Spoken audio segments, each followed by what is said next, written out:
Hello, magandang araw mga kaparmer. Welcome back. Ilang araw tayo na hindi walang update. Update tayo sa pipino ngayon mga kaparmer. Sayang, masamang balita to. Kasi yung halo to, downy mildew at saka yung chemical borne. Dahil doon sa ginamit natin na pang fungus sana, yung difenoconazole. Kaso yung sinasabi ko nga na risky masyado yung paggamit nun dahil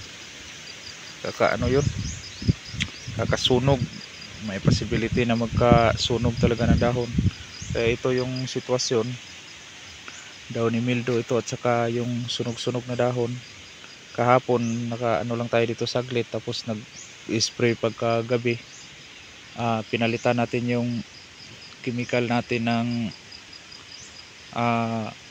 chlorothalonil, kasi dapat para hindi sana magkakaganito, mula bata pa lang pinokontrol na talaga yung fungus. Kaso kampante tayo dahil ang panahon mainit.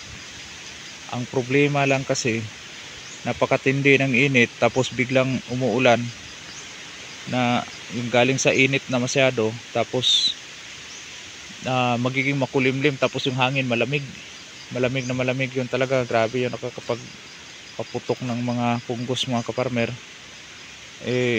Yun ang pinaka mas madali sana makakontrol nito, yung kombinasyon ng Flurpiram at saka trifloxystrobin, yung brand nun, yung Luna Sensation. Walang available na Luna Sensation, kaya yung ginamit natin is yung chlorothalonil lang muna. 37 days ito, yung maraming toy yung mga ganyan.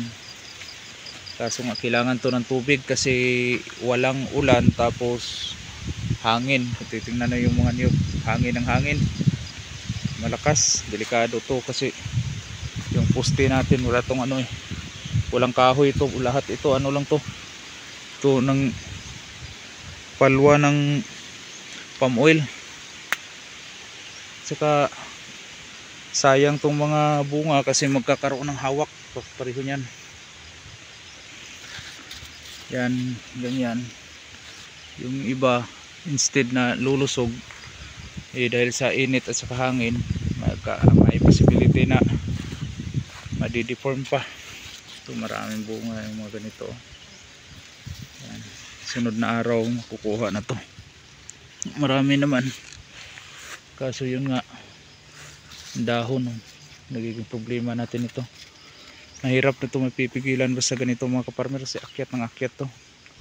Pero yung nga sana, sabi ko yung Luna Sensation, maganda yon.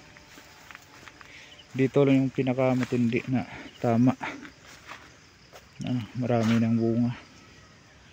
Yun. Yung mga ganyan, good na good yan. Kaso yung mga matatandang dahon, sunog sa chemical at saka yung sa downy mildew. Pero sige lang, basta yung mga younger leaves, so mga bagong shoots na nagdala ng bunga, hindi lang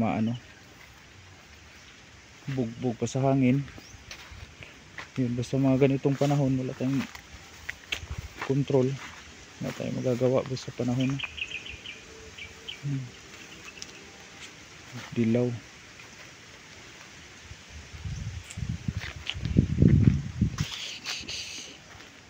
Dito ganun din, meron din marami ding tama.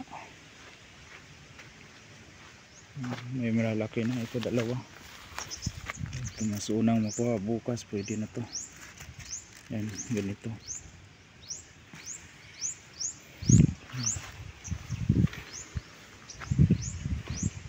Mula nung 30 days old mga kaparmer, hindi tayo nag-abuno uli kasi iniwasan muna natin, kasi nagkakaroon ng burning sa dahon. Nalakas kasi yan. Pero mamaya mag-apply na ako ng abono, tapos magdidilig. Dito nagkakaroon nga din, pero Yun nga, subukan natin sa chlorothalonil kung kaya.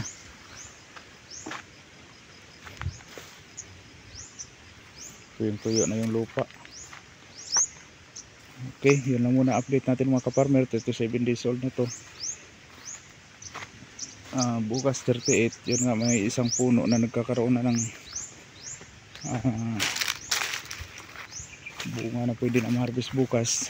Na itong isa rin mayroon na. Yan, mayroon ito, bukas pwede na to. Yan, pang 38. Dyan marami na rin malalaki na bunga dyan. Okay, yun lang muna update natin mga kaparmer. Hanggang sa susunod, laging tatandaan, magsasakang may alam ginhawang buhay, ngunit huwag lang ipagmayabang sapagkat Diyos ang nagbigay. Maraming salamat.